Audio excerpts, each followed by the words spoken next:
Reading with your kids. Hey, so great to see you. Come on in. Hi, my name is Jedley, and this is the Reading with Your Kids podcast. We're coming to you from the beautiful neighborhood of Reedville in the southwest corner of Boston, Massachusetts. We are so delighted and honored that you are part of our beautiful Reading with Your Kids family. Thank you so much for helping us help families grow closer through reading. Please be sure to subscribe to the show on the iHeartRadio app, on Apple Podcasts, Stitcher Radio, Spotify, Amazon Music, wherever you find your podcast. Our guest today is Brandi Pearce. She is here to celebrate her award-winning picture book, a certified great read, Mommy's Oven. It's a beautiful book that addresses a very difficult issue, the issue of surrogacy. Before we invite Brandi in to celebrate her award-winning picture book, I want to invite you to check out my award-winning picture book, The Great Maritini. The Great Maritini tells the story of Sam, an aspiring and most people would say pretty clumsy magician. Sam's a great guy, but he's always making mistakes. Like, he tried to pull a rabbit out of a hat and ended up pulling a hat out of a rabbit.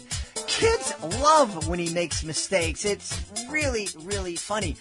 One of the things that you, as a parent, are going to love about the book is that Sam has a lot of grit. He has a lot of resiliency. No matter how many times he makes a mistake or fails, he never gives up on himself. And because of that, he is able to learn how to make amazing transformations happen on stage. But it's on a journey from one town to another with no crowds around to applaud that Sam discovers that the greatest transformation of all is transforming feelings of caring into action to help another human being. It's been named one of the top 7 books to help teach kids kindness by childrenspublishing.com. I hope you would check it out. You can read it for free via Kindle Unlimited. Just go to Amazon and search out The Great Maritini by Jedley. Joining us right now from the great state of Texas, she is here to celebrate her brand new picture book called Mommy's Oven. Please welcome to the show, Brandi Pearce. Brandi, how are you? Hi, I am fantastic. Thank you for having me. I'm really excited to learn what's cooking in Mommy's Oven. We talking about some blueberry muffins or some lasagna, or what are we talking about? Well, in this case, it's a baby. Yes, indeed. So tell us a little bit about the book, who we're going to meet, and what the story is all about. Well, the story is it's about my little boy named August and how he learned that Mommy's oven is broken and that another woman was going to share with us her oven to bring about his new little brother. Wow. Now, before we go any further, people who listen to the show will oftentimes hear me acknowledge that Augie the Wonder Dog is here in the studio all the time, keeping me company. We're not talking about the same Augie here. How old was Augie when you were explaining that Mommy's oven wasn't working properly? August was 3 going on 4. Uh-huh. I'm wondering what was his reaction. I'm just imagining all sorts of reactions. But what was August's reaction? Well, August is a very, very vocal little boy, so he had lots to say about it, lots of questions. So it was fun to talk with him about it. He loved the story. He loved that he was the main character, and he truly did get to meet Julia and know her family and love her family, and he was super excited about it, especially when he realized he was actually going to be part of a real book. Wow.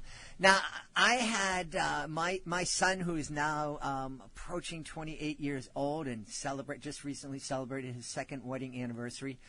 He was one of those kids who was very vocal and had a lot of extra energy. Sounds a lot like August. I'm wondering, how often did August tell people in public that, hey, my mommy's oven isn't working? Yeah. No, August was the first to say, to not only tell people Mommy's oven wasn't working, but also say, oh yeah, Julia, she's carrying my baby. So then, of course, we had to explain the whole situation all the time. Yes. Well, I hope you didn't have to explain too much to adults. Hopefully they kind of figured it out. But Yeah. this is a beautiful story about I can't even say the word now. Surrogacy. Help me here, please. Surrogacy. Surrogacy. Yes. That speech impediment that had me mute when I was a kid, boy, it rears its ugly head at the most inopportune times. But this is a beautiful story about something that a lot of people don't know a lot about. Can you share, without going into real personal details, but can you just tell us a little bit about your journey and about the decisions that you made and that process that you went through? Yeah, absolutely.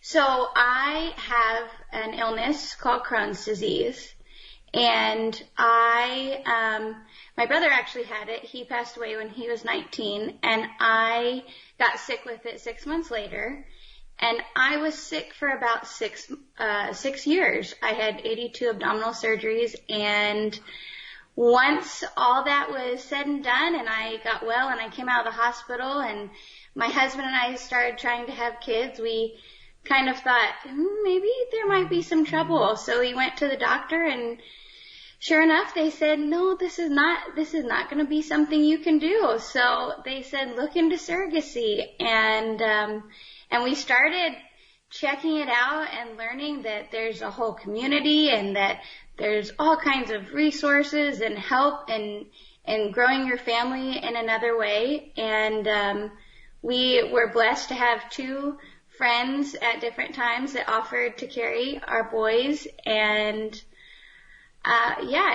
it's a long process. It's an emotional process, but it is every bit worth it, and it is so amazing and incredible. It's just incredible. It seems like such a beautiful gift for the surrogate mom to give to your family. What a sacrifice. I don't think sacrifice is an exaggeration. We have 2 children, and my beautiful wife, she made lots of sacrifices to bring them into the world. Oh, 100%. It's more than just a gift. They're not just offering their body, they're offering their time, they're offering their emotions, they're offering their time that, they have families, and their families are sacrificing, and their husbands are sacrificing. It is an incredible gift, and they will forever be my biggest heroes. I'm curious about that. Now, because we're blessed, we didn't have to make that choice for ourselves. I wasn't sure if it now, you were talking about the fact that you became very close, that these were your friends. Is it always the case that you will find a friend to be the surrogate? And do the moms always have that bond, or is there sometimes distance and you pick up the baby when it gets here? Yeah, no. In fact, we had a pretty unique story in that both of the women that carried for us, they actually were our friends prior to the process and offered. But there absolutely is experiences where people find companies to help them find a surrogate who's offered to do this, and in which case they work through a surrogate company. Or I've seen, now that we've been dealing with this for so long, I've seen in different cases on social media where people look for them and research for them and say, hey, who knows people that have done this, or who can help us? In fact, that's something I really want to hope to eventually include on my website, is resources for people that are searching for those things. When you get into surrogacy, it seems so overwhelming at first to just say, how do I even start? I don't know where to start. I know it's a thing, but where do I start looking for this? So I want to be able to help people find those resources and find those steps so that it's not so hard to do. Yeah. We talk oftentimes here about what kind of conversations families can have as they're experiencing an author's book. I'm imagining that families can have all sorts of really wonderful conversations, and that this is, typically we think of a picture book for our youngest kids, our 3, 4, 5, 6-year-olds, but this seems like it would be a great resource for a family with older kids who need to find a comfortable way to talk about this. Yeah, it's been interesting because it was originally a surrogate book, and it was originally for August, at 3 and 4 years old. But I have had people with older kids reach out. I've had families that are going through adoption or have had a miscarriage or are going through surrogacy. I feel like it has helped families, not just with 3 and 4 year olds, like you said, and not just in one world of infertility, but it has seemed to help people across the board be able to open up and expand and create that dialogue in a way that is easier for children to understand and to communicate about it. Yeah. Absolutely. Yeah. It's amazing. It seems, now granted, I'm close to 100 years old, but it seems like, like it was only yesterday that this was a really new technology. I don't know if that's the appropriate word, but it was a really new procedure. And as I recall, there's a lot of controversy around it. Has that controversy kind of gone by the wayside? Are folks still have concerns about it, or is it on sort of moral grounds, or is it pretty much, this is something neat, it's a blessing for every family, people, if this is a choice that they want to make, go for it? I have seen people, so now that we've done this for so long, August was born in 2014, so we started that process back in 2012, I want to say, and since starting then to now, not only have I seen a change in the medical aspect of surrogacy, but people's perspectives. I've learned so much being at IVF clinics and talking to other surrogates and other surrogacy families. People do. It's a very broad spectrum of opinions and beliefs on it, and I think it all depends. I mean, there's different faiths that have different backgrounds on what is acceptable for them, and some people have come to me and said, "Whoa, this is it," but I believe that everyone is different and everyone is unique, and I want to support what others believe and how they feel about it. So sure. And one of the neat things, and hopefully we can get back to it at some point, but as I was growing up, the United States was always this place where people had strong opinions, but people also respected the fact that we could have different opinions. And that's what the United States was famous for, that we were able to tolerate different opinions, and people had the right to voice those and to have discussions and exchange ideas. And I'm really hoping that we can get back to that really soon, because I think we forgot that somewhere along the line. I agree. I think that is a beautiful part of our country, is being able to experience different things and accept people for them. Yeah.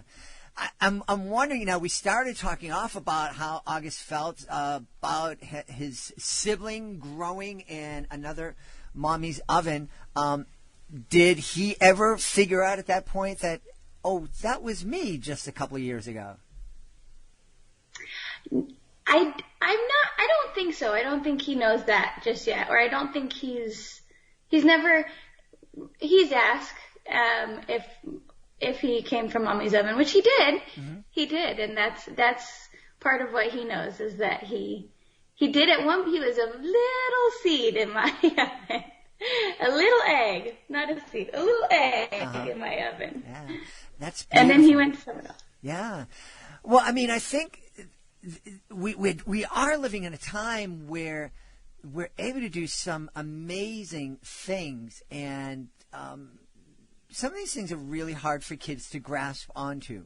And it's, going to, again, kids are going to have questions about this, and it's wonderful to be able to have a resource where families can go and to have these conversations in a safe and respectful way.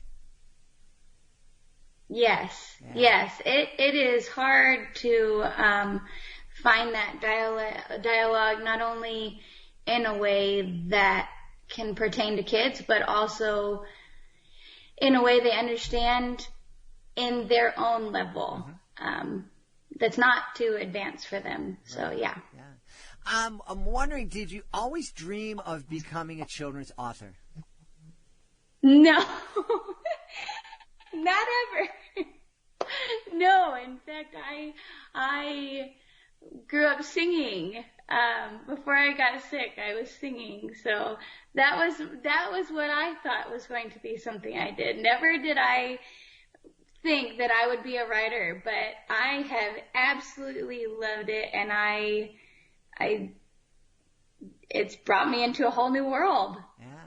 Well, I love that your story, I think, can be inspirational for a lot of people, because there are a lot of people who have a dream and they're really focused on it. They work really hard at it and they have amazing talent. But something happens and they're not able to achieve that dream. And so they kind of give up. And, something happened in your life that prevented you from making that dream of being a singer come true. But you're still an artist. You've been able to transfer your passion for singing and expressing yourself through song to expressing yourself through stories and words and pictures. And that's a pretty neat thing. And I think it's something that is a lesson for a lot of folks to really embrace. What do they say? When life closes one door, we can find another one that's open. That's right. Yeah. 100%.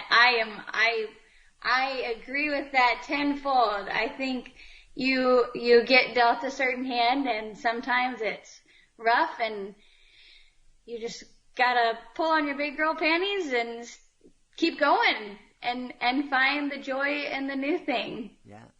Tell me, this was a rough thing, and we hear that expression, pull up your big girl panties, pull up your big boy panties. But for the reality is that we oftentimes have support to help us do that. And who are the folks in your life who helped support you through those tough times? Oh, yeah, absolutely. I would not be here today, especially if it weren't for my parents. My parents have been by my side every step of the way since I first got sick. My husband has been my biggest fan and just been right there every step of the way to say, hey, go for it. Make this happen. You got this.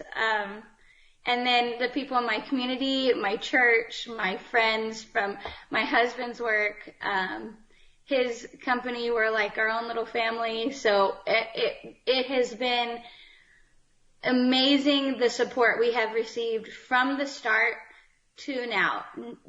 They have just been there every step of the way to encourage us and push us forward. Even when I was in the hospital and just couldn't go anymore, they did so many things to say, if you don't have strength right now, we'll be the strength for you. So it's been amazing. Well, I mentioned that because I think we forget about the fact, like we were talking about earlier, and boy, wouldn't it be nice to get back to the point where we're able to have discussions and share ideas in respectful ways. I really hope that we acknowledge that this is, it's a beautiful country. It's also a beautiful world where I think people are just waiting to be supportive of others. They're just waiting to help women and men and kids pull up those big whatever panties you're wearing and and be a part of someone's life. And I'm hoping that folks who are out there listening to this understand that they can make a huge difference in somebody's life. That person might not be able to ask for help, but you can offer it. Absolutely. Yeah. People want to help you. People want to be supportive. They want to uplift you. I think in today's day, we hear so much negative that's it's hard to not grasp onto that. But the truth is, if you just reach around the corner, you just look, to your friend next door, people want to support you. They want to uplift you, and you want to do it for them. You know that you do in your mind. So you have to remember that they want to do it too. Yeah. Absolutely. Yeah, absolutely. And I think, I want to just acknowledge that there's a lot of times when people need help, that they have a real hard time accepting it. And so I just want to acknowledge the kind of courage that you showed in your life to be able to say, yeah, I need your support right now. Thanks for being there for me. Yes, and that is hard for me to say. I am not good at saying, yes, I need the help, but it's a real thing. And without it, I don't think I could ever do it on my own. Mm-hmm. I can never claim that anything I've done has ever been just me, ever. I've had support. I've had help.